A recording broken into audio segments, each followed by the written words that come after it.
Would you be surprised to know that some of the most successful women of our time face challenges just like you and I do? Hi, I'm Amber. And I'm Lisa.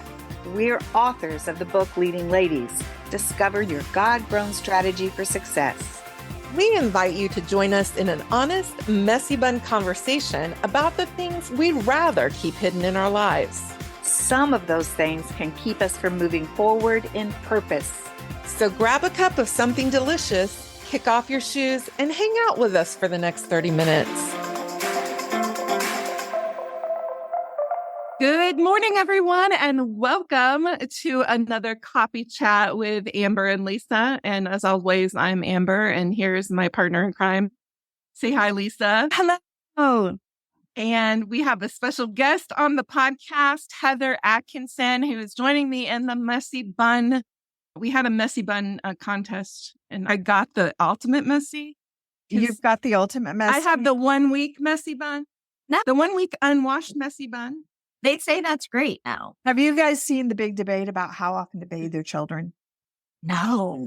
Yeah, there's like a big Probably. debate. And they're like stars out there who like don't bathe their children like for like days. Yeah. Days.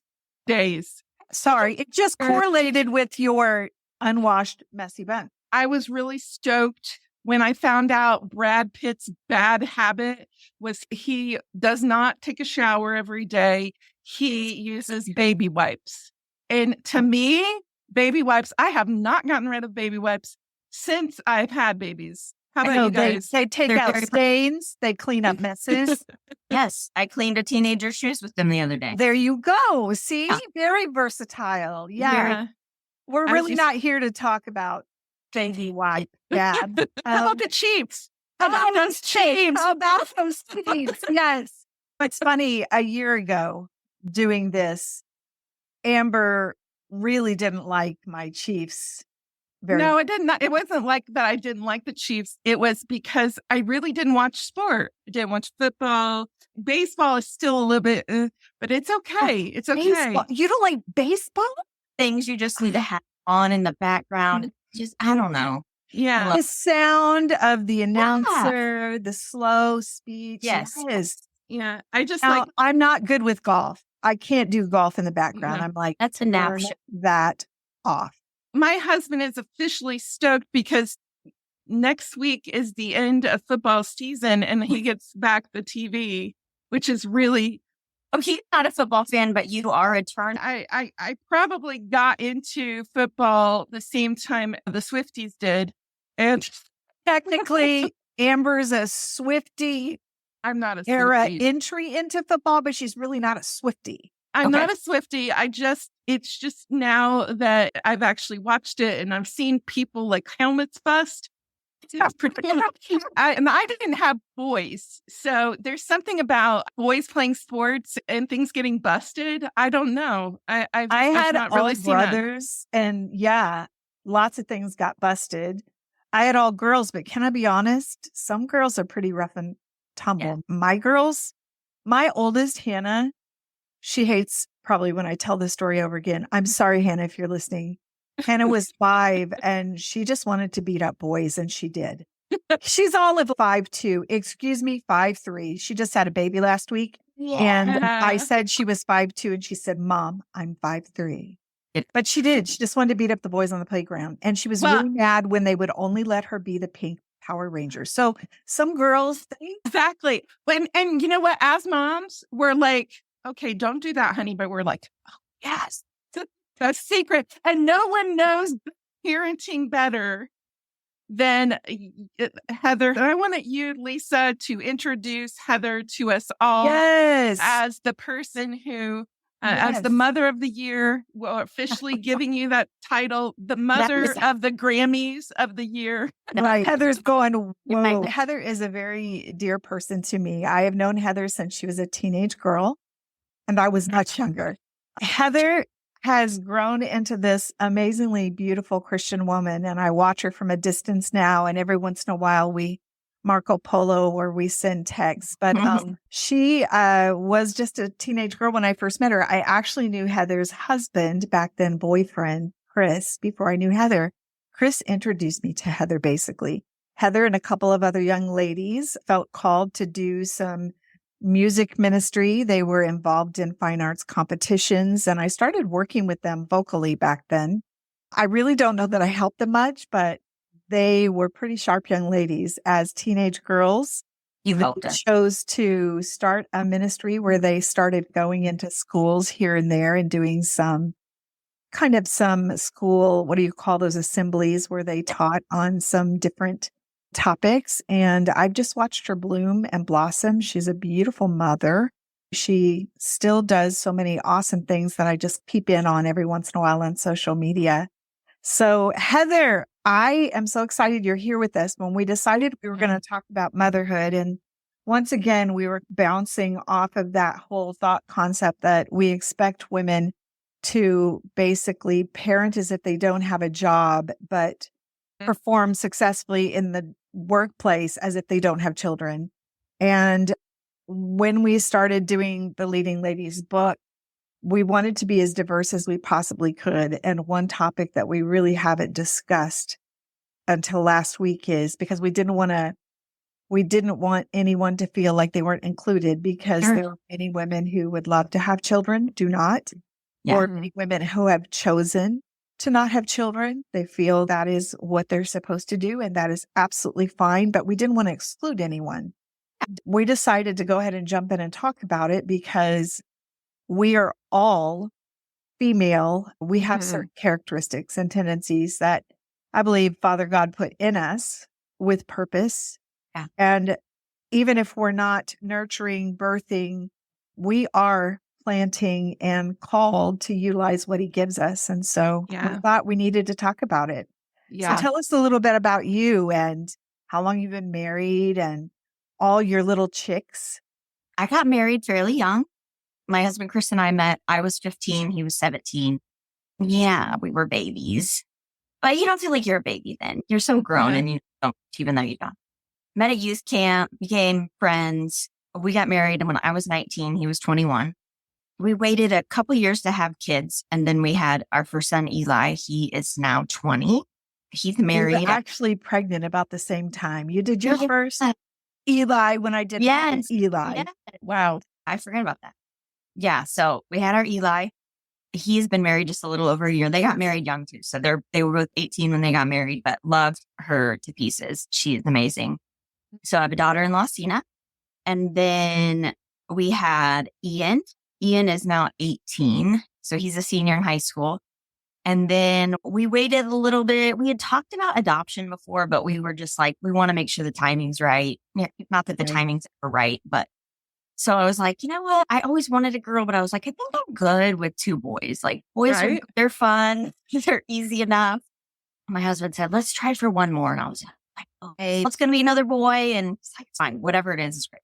So we got pregnant right away. I had Brinley. Brinley is now 14. Did that for a while, but still had adoption in the back of our mind, but didn't really know what that would look like and didn't necessarily have a roadmap of what it should look like. It wasn't like, oh, we have to adopt internationally or what. It just was open and pretty naive, to be honest, about what all of that looks like. We started talking about it more, going through the training to become foster adoptive parents, but we're more erring on the side of we don't really want to do foster, not sure I can handle that.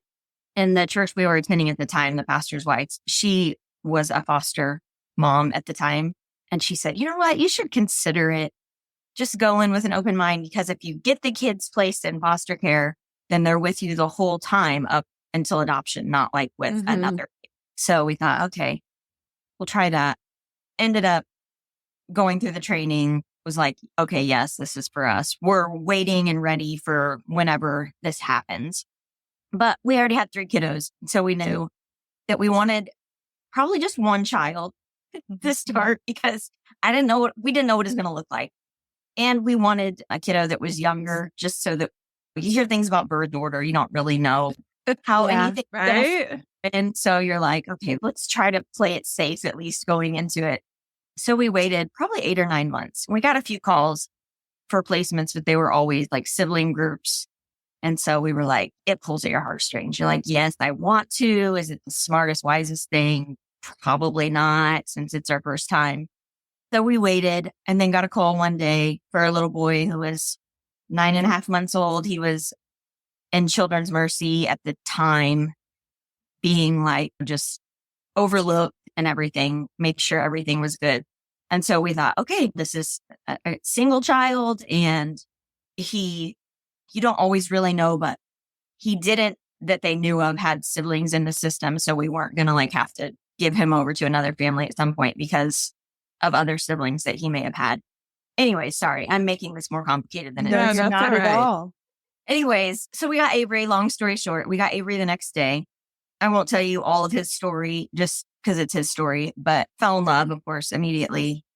I've always had this thing with rainbows. So like me and God have this thing with rainbows where just different times in my life, I've seen them at really special times or when I just really needed something. So the night that we got Avery, there was a double rainbow right over our house. Wow. Just, okay, you hope and pray you get to keep this baby, but you don't know. So Right. you're loving and holding loosely and Mhm. praying that what's best for the kiddo is what happens. But ultimately you want that kiddo to stay with you selfishly.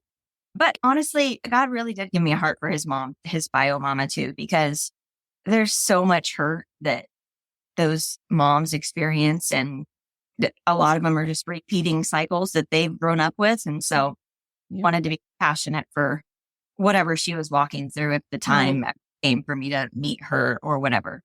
Anyway, so Avery, meshed into our family. It was difficult at first for my kids. It was great, but it was also like, this kid, he just showed up now, like he's getting more attention than we are. Why you love Wow. baby more than you love us? And none of that's true, but a smaller child requires more attention. So worked through some of that. I'm still probably working through some of that. Some of that.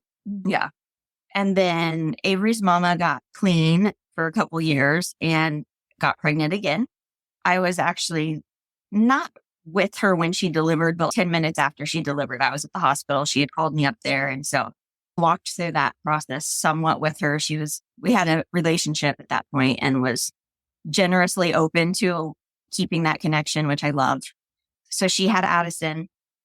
We thought everything was going to be good. But about 6 months later, she had a relapse and things happened. A baby was with Aunt, who is mom's sister, who's an amazing woman. They took wonderful care of her. But the state sometimes doesn't always know everything. And they did what they thought was best and took the baby from the aunt's home and asked, where else can we place her? So they called us. We got Addison within 3 hours of them letting us know we're removing her from this home, and kept her too. She never left. So neither one of them never went back to BioMom. Avery did have visits with BioMom, but ended up adopting Avery after we had him for 2.5 years, and then got Addison. We adopted Addison within a year of having her. And that was during COVID. So it was a virtual adoption. It was all weird. But anyways, your family changes literally overnight without warning. And so when you took on, it sounds to me like, I'm sure when you took on the heart for adoption, you probably had no idea what the rest of this was going to look like, what direction it was going to go. No. And I like in this conversation about parenting children, what we feel our calling is. How do you feel about that whole? What do you feel your calling has been, your giftedness has been through this process? Do you feel that's all been part of the picture, or do you look at like calling outside of that? How do you balance those things? Some people say, I'm a pastor's wife, I'm a CEO, I do this, I do that, and family's kind of separate. And all of that's okay. But you did this gradual build, and it sounds like it just blows my mind because, Heather, you weren't just open to adoption, you were open to fostering. And then you built a relationship with the mother of this child that you adopted to take care of as your own, but God used you to where you were the one she called right after she delivered Addison. Just tell me about that and what God has done in you to allow you to walk in faith and trust throughout that whole process. Okay, so that's that's a big question. You I might have know. to redirect. Take us wherever you want to go. Okay, that's scary. Just redirect as you need. As far as calling, I always loved singing. So singing was always something I did in the church world. But then as I had babies, that kind of took a back seat, served more in the nurseries at church, the kids ministry, whatever. And still wanted to sing, but just knew like that season was hit and miss. Like sometimes I would have a chance and other times it was just like, okay, we'll see if this ever comes back around. But ultimately, I always felt like I wanted to be a stay-at-home mom. And so to me, it was the biggest gift, but I would also say it was the biggest challenge. People are like, oh no, it's the hardest job. And I'm like, it is, but I don't know. You can't really understand it unless you're a stay-at-home mom because you literally interact with little people all day long. And my poor husband would get home and I would either be a frantic mess because I just needed some relief or would talk his ear off or all of the above some days, or would just go hide in my room or whatever. So it was like the greatest gift, but it was also hard. It was hard a lot of days. And I would say as far as I would always come back to, this is what I want to do. There's nothing else I would rather be doing. I thought about, should I go back to school? Cause I have 1 year of college. Should I go back to school? I do something. I enjoy writing, but I just, in my heart, I knew I just wanted to be at home with my kids. So that's what we did. Thankfully, it worked. And yeah, so juggling those different things at different times as far as seasons and all of that. But help me, Lisa. Where else are we going? Did you ever at any point have feelings about that? Like, for instance, you said it was the greatest gift. How do you think other people viewed what you were doing? Did you ever feel any outside pressure or opinion? I know I often felt people watched us live at a lower level of income for a long time. And I know that many people were like, you need a dual income household. And we had made a choice that we were not going to do that. I was going to stay with my kids, but I did feel pressure. Oh, I know the rest of the world is doing this. I should do this. For me, I felt like I was supposed to do what I was doing. Did you ever get pressure? How did you feel about that? Were others around you following different paths and it made you feel pressure? I just trying to get inside the heart of maybe, was there a struggle in any of this? You said it was hard sometimes, but. Yeah, I would say there was more of a struggle probably as my kids got older, because then you feel like, well, they don't necessarily need me here. And now they're at school. And so maybe I should work. And what are people thinking? That I'm just like sitting around watching TV and eating snacks. Bonbons. The days I did. But yeah, I feel like I did decent when they were younger, but the older they got, the more I struggled with that. Yeah. And then even the past few years with having older kids and then having friends that went back to school and got careers and went to the workplace, and I was still a stay-at-home mom. It just felt, and nobody made me feel like this. It was my own feelings. I felt like I wasn't good enough. Yeah. I should have some other value outside of mom. Yeah. And I knew that wasn't God making me feel like that, but I was just like, these other people went back to school, they're in education, they're doing noble things. And here I am just at home still. Yeah. And some children, have a bunch of older children. And I guess just trying to figure out, where do I fit? Is this where I should still be? And I don't really know that you ever get an answer to that. You just. Right. And that's one of the things that is very poignant in that as a mother and as a person who is a caregiver. We all have different seasons in life where our focus changes and it doesn't devalue any other season. Yeah, that's good. And that's hard because we always evaluate ourselves in the season we're in as compared to everyone else. But we're in a totally different season, possibly. We're in a totally different season. And it's not that your things or what you do or your calling or is going to be devalued. It's lesser value when you're an empty nester. It's just your priorities will change, your passions will change, but your kids will always be your kids. Yeah. Yeah. And sometimes the adults need more parenting than the Sometimes I still need parenting. What are you talking about? I need parenting sometimes. Same. But there is a lot of women who have been childless, maybe, that are maybe looking towards fostering or adoption to have that desire filled. If you were to do this on your own, if you were to look back and say, what would that entail? What would you think for someone who is a single person who is called for foster or adoption? It's a beautiful option. Obviously, there's pieces of stability and all of that you would want to make sure of. But honestly, it grows you in so many ways. Obviously, just being a parent in general changes you and shapes you and all of that. But the foster adoption process, gosh, there were so many ups and downs. There were so many, okay, I think we're going to get to keep him, to 2 days later, the state calling and being like, okay, now we want to look at this other family member because possibly want to place them with them. Wow. Because you always want to place with family over a random person. And so then you're back to, oh my gosh, we're not going to get to keep this baby. Like, how am I going to let go? There's so many ups and downs, but it's not beautiful in the moment. But looking back, it's a beautiful process of how God uses it to grow you. Right. And even my kids, like to grow my biological kids, to watch them learn to love and take care of and just teach us about the heart of God. So I would say, go for it. But make sure you have support, like support. Make sure you have a good support.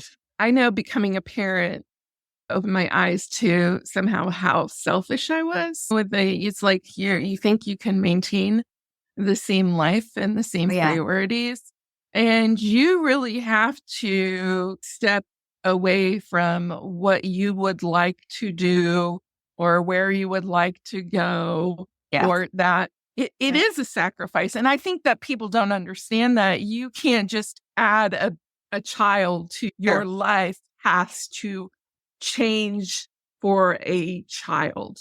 And that is somehow being a mom. It's okay. I was really selfish in that area. I am going to have to step back, or I'm going to have to reevaluate priorities.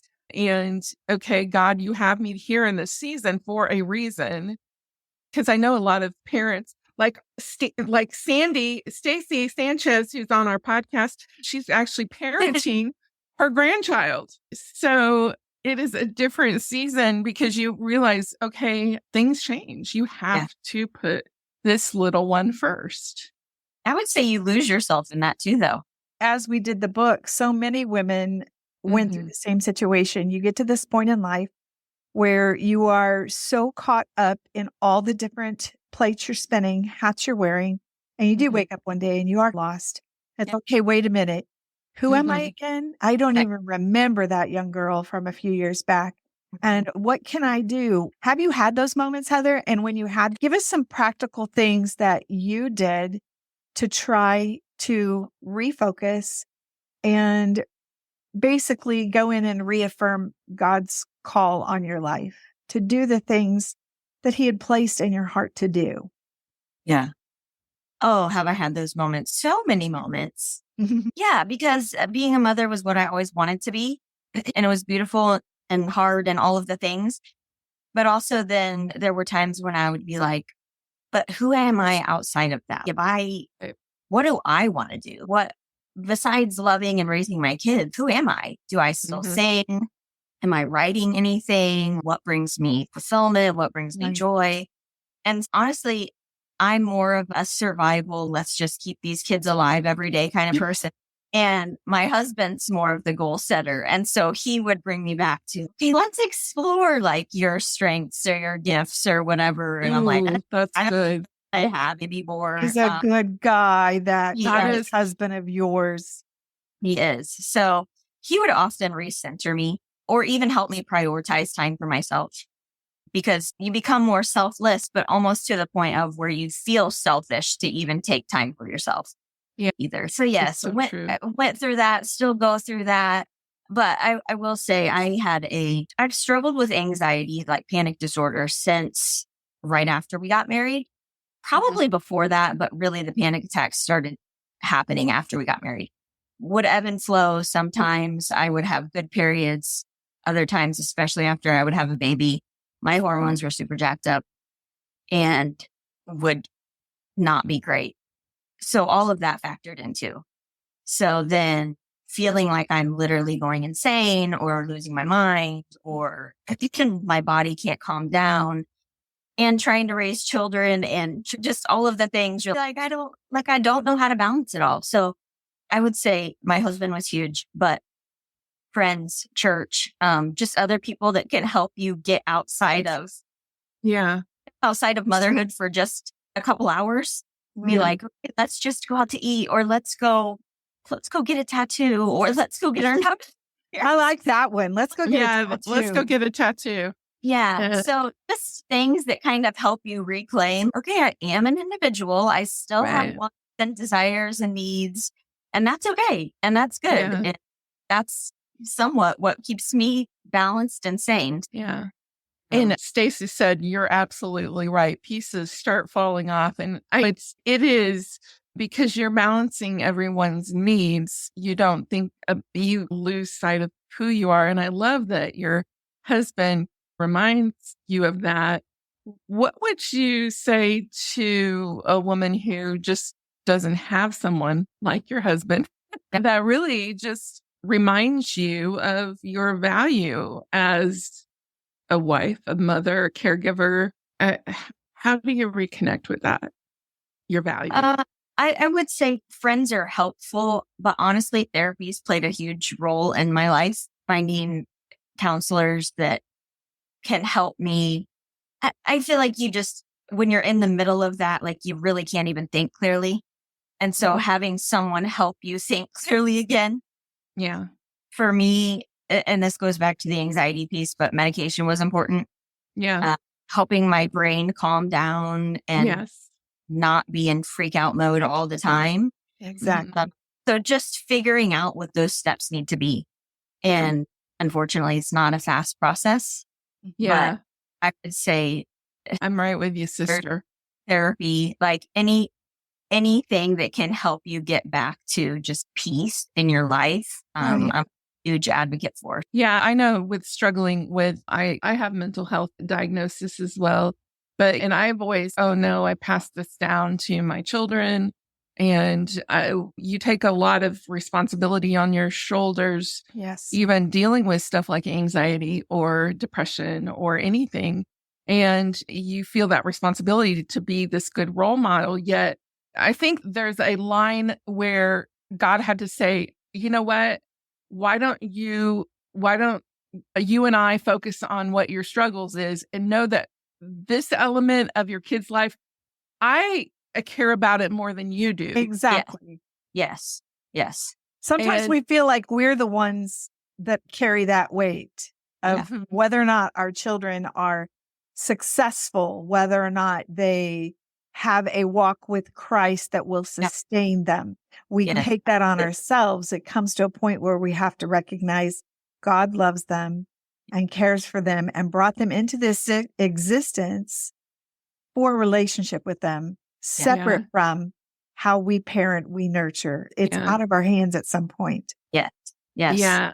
I've had those conversations with my kids, and that we have to realize as moms our humanity, and we're not going to do everything right. No. And you have to realize my humanness to know that God makes up for it. But you can't blame everything on me if I'm not up to whatever game I'm supposed to. I don't like that whole idea, mom game. I'm like, whatever game I'm supposed to be playing, I'm on the benches. I like what you're saying about finding. We always talk about in the book, we talk a lot about finding your people, finding that circle of people that help spur you on. I just read something this morning about, let me see if I can find it real quick. Something about make sure your circle includes people who will tell you no, who will ask you, are you sure? Have you thought about it this way? Or that was inappropriate. We have to have people in our circles who will push back, challenge us, as well as encourage us to step out, all from a place of love, whether that's a therapist, whether that's your posse, your girl crew, whether that's your Yeah. spouse, your mate, whoever those people are, we need them in our life to help us focus, get back on track. And I believe God does use them to help Yeah. us with that. I know right now we have a lot of moms that are tuning in with us this morning. And so I just want to say, guys, if you're here and you've found that struggle point in your life where you are looking, you do feel lost, or you remember a moment where you woke up and said, okay, I've lost myself. I want you to just say, yep, I raised my hand. That happened to me. You could even tell us what it was. It might have been after childbirth. It might have been at that point where you wake up after you get your kids all through grade school and go into high school and go, wait a minute, what do I do now? Nobody's with me in the daytime in the house. What do I do now? It's I like, parent great people. yes, you get two great parents. I figured that's my new season. That's what Amber did. I just started taking care of my mom and my grandchildren. And so you see, the house grandkids. is never empty. Yeah. Yeah.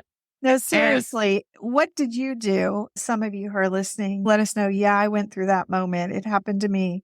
I've had to start all over personally more times than I can count. And for me, every time I start over, I look at it as at first it was frustrating and I felt the lack in myself. What is wrong with me that I'm starting over? It had to switch to God is so good to allow me to look at life on the other side of this past season and to give me a fresh platform to walk onto. It really is a gift. Those start over moments, those redirective moments, those are just really a sweet kiss from him. And Right. I find that I appreciate it far more. I don't get so caught up in the I'm struggling. I'll never get out of this. I don't think I'll ever have the chance to do XYZ. Now I can look at it and say, but this is a new fresh start. Right. Right now, what I have right now, this is a new fresh start. And I hope that encourages someone today that you can start fresh again. So Heather, I want to, our time is almost finished here today. I want to make sure that you have a chance to just pray for our listeners today. We just want to let them know that we're supporting them in prayer. So would you do that? Just pray for all of us that might be in those transitional stages. You know what I mean? Yeah, absolutely. God, we're grateful for just the gift of motherhood, whether that's through biological children or foster and adopt or just loving people in our community. We know that you've put unique things inside of each and every one of us to nurture and love and grow things in our lives, God. And so, God, I'm just asking for your grace, your peace, and ultimately, Lord, just your hand to be upon every season of our lives as we ebb and flow and go in and out of different transitions and places of feeling lack and places of plenty, that you would just always make up the difference. And God, that you would bring people into our lives that can support and love us, that can encourage us, but also challenge us. God, I'm so grateful for specifically the friends in my life that have asked me the hard questions and helped me to avoid making mistakes or guide me in the right path once I did make a mistake, or just encourage me to get help or whatever. Grateful for those people that you placed in my life, God. And I'm asking you to surround us with a group of people who care and love us enough to do that for us. So God, we just pray that you would be the ultimate encourager, God, that you would lead and guide each step of each lady's life that is listening, watching. And God, that you would remind her that you have not left, that you are very present. God, you see every detail and they all matter, that you would show up in supernatural ways that only you could, and just blow our minds with your love and your compassion for us and our hearts. So God, we're grateful for an opportunity. I thank you for just the time to connect and just be genuine. And I ask that you would continue to lead and guide our families and our homes, single, married, whatever, however they may find themselves. In Jesus' name, amen. Amen. As you're praying, I was thinking about this. Ladies, never negate the importance of ministry as a phone a friend mom. You are the phone a friend mom, and that is ministry. I call Lisa once I do. She is my phone a friend mom because she has wisdom that I do not have, even about to boil, how to boil water. It is an important ministry, and we need to support our sisters out there. I am so excited. I learned so much from you, Heather, and I love it that we can learn from young moms. We can learn from our older moms of season. How amazing is that? And how amazing this ministry is in this time. Any final thoughts besides go Chiefs? That's really important for all of us here in Missouri. I just want to remind people we're going to continue this series, and we're just going to keep this conversation going because I know moms come in all different packages. We all have different things that God has put before us to do in the season that we're in right now. And so we encourage you to come back. Please make sure you go and check out our website, leadingladies.life. And we're just happy you were with us this morning. Thank you, Heather. I'm so thrilled that you joined us. I believe God is going to continue to use you and your wisdom and your story. Yes, we are. And make sure you send this to a friend. We want to make sure you're helping your friends find it and share and sign up. Thank you, Heather, for being that encouragement to us today. Yes. God bless you all. In a world that often tries to confine and categorize, best-selling book Leading Ladies, Discover Your God-Grown Strategy for Success, celebrates the diverse tapestry of women just like you and their unique journeys of faith. Join Lisa and I as we partner with over 30 women from every hue, age, and walk of life, united by one mission: to let Christ shine through our gifts, wherever we are. Within the pages of Leading Ladies, you'll find a wealth of wisdom, inspiration, and practical guidance. These women share their personal stories, triumphs, failures, and the lessons they've learned along the way. Leading Ladies is more than just a book. It's a movement, a call to action for women of faith to rise up, support one another, and make a difference in the world. Together, let's celebrate the strength, resilience, and faith of leading ladies from every background and be inspired to let Christ shine through your gifts, wherever you may be. Leading Ladies, Discover Your God-Grown Strategy for Success. Available now wherever books are sold.